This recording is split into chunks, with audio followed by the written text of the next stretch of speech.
Batman Forever. Oh God. So Batman Forever focuses on Batman trying to stop Tommy Lee Jones as Two-Face and Jim Carrey as the Riddler in their villainous scheme to extract confidential information from all the minds in Gotham City and use it to learn Batman's identity and bring the city under their control. In the process, he regains feelings for psychologist Dr. Chase Meridian, played by Nicole Kidman, which brings him to the point to decide if he will lead a normal life or if he is destined to fight crime as Batman forever. And oh yeah, by the way, we also have the introduction and the origin of Chris O'Donnell as Robin. So, as I clap my hands, Tim Burton did not come back, and Michael Keaton did not come back. But instead, we got Joel Schumacher and Val Kilmer as Batman. Now, I don't really, after seeing this movie, I don't have anything against Val Kilmer. I know he's an actor. He's trying to do his best to be this character. It's not his fault. But after watching this movie, I really missed Michael Keaton. And I definitely missed Tim Burton. So, Joel Schumacher, so some little fun facts before we dive into the actual review.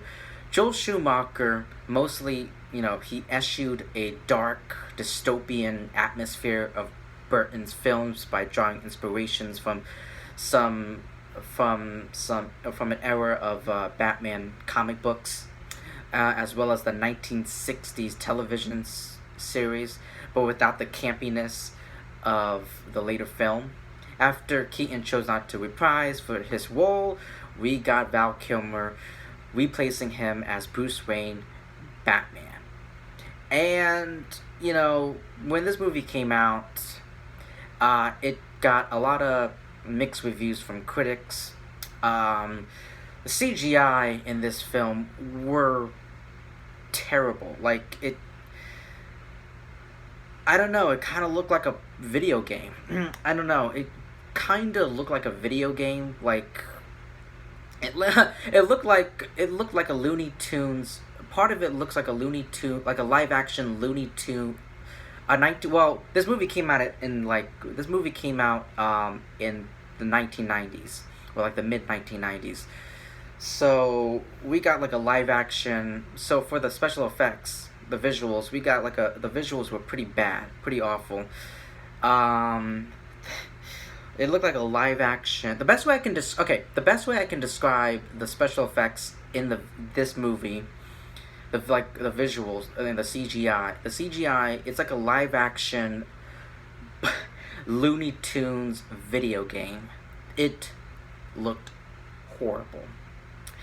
And including the costume designs. I mean, we saw a little bit of the bat nips. We saw a little bit of the bat nips in Val Kilmer's Batman costume. I mean, we saw a little bit of the nips, and Riddler is basically wearing pajamas. I don't even know what the hell Two-Face is wearing. I don't know what Two-Face is wearing. It's like half is leopard, animal print, and the other half, it's so messed up. It literally is messed up. It's so convoluted. And also, speaking of the Riddler, Jesus Christ. I love Jim Carrey. Alright, I love Jim Carrey. But when I see, there are a lot of people. I was legitimately surprised that a lot of people really loved his portrayal of Dr. Robotnik in the live action, in the recent, in last year's, live action Sonic the Hedgehog movie. I was like, really? I don't, you see, I only saw, I love Jim Carrey as a person, but like as an actor, I only see one side of Jim Carrey, which is comedy, his comedic side.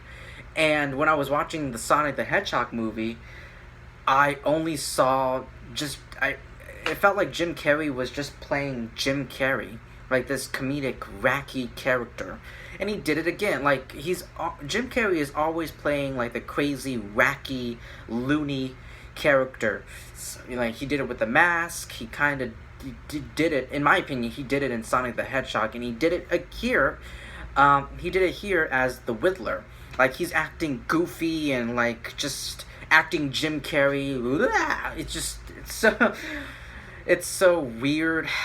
And by the way, the riddles in this movie, like, there really is like nothing to the riddles in the movie. Like, they're easily solved. Like, the riddles are so, like, it doesn't really make you it's not really clever. The riddles in this movie, they're not very clever. They're not cleverly written. And they're easily solved by Batman, Robin, all of his allies, Batman and his allies, Alfred. They're easily solved by them. Like, oh, just boom, there you go. There you go. Just, there's no anticipation, there's no hype, there's nothing. Nothing about the riddles really grab you by the edge of your seat. That's something really lacks. And speaking of the villains, the villains, well, actually, I want to talk about the villains real quick. Two-Face and the Riddler. The Riddler, when I think about the Riddler, I absolutely adore the 1990s. Here's the thing about the 1990s. This show came out around the time, maybe after, or I haven't really checked. I'll be honest with you, I haven't checked the release date, but it came out after or like during the time of the 1990s Batman the Animated Series. Like, I loved, oh my god, the Batman the Animated Series. I absolutely loved that animated series. It's taking inspiration and everything from the comic books and just bringing it to and adapting it to animation, and I loved it. And especially the villains. Like, you really love, you're so fascinated about them, and including Two-Face and the Riddler. Like, Riddler is very intellectual. He's very smart. He's very intellectual. He plans everything. He plans everything to try to rival against Batman's intellect. He's brilliant and he's very intellectual. And here, he's just Jim Carrey, just jumping around, throwing shit, and just acting goofy and ridiculous. It's just campy. Oh. And the same thing goes with Two-Face. It's like Two-Face, it's like this version of Two-Face and the Riddler are like versions of the Joker. They really are. They're not Riddler and Two-Face. They're fucking Jokers. We have two Jokers in this movie. And of course, Nicole Kidman, her character, she's very fascinated with Batman and, fascinated by the dual nature of Batman. But, she really is. And then, like, at the end of the movie, she's just a damsel in distress. And then you got Robin, and fuck Robin.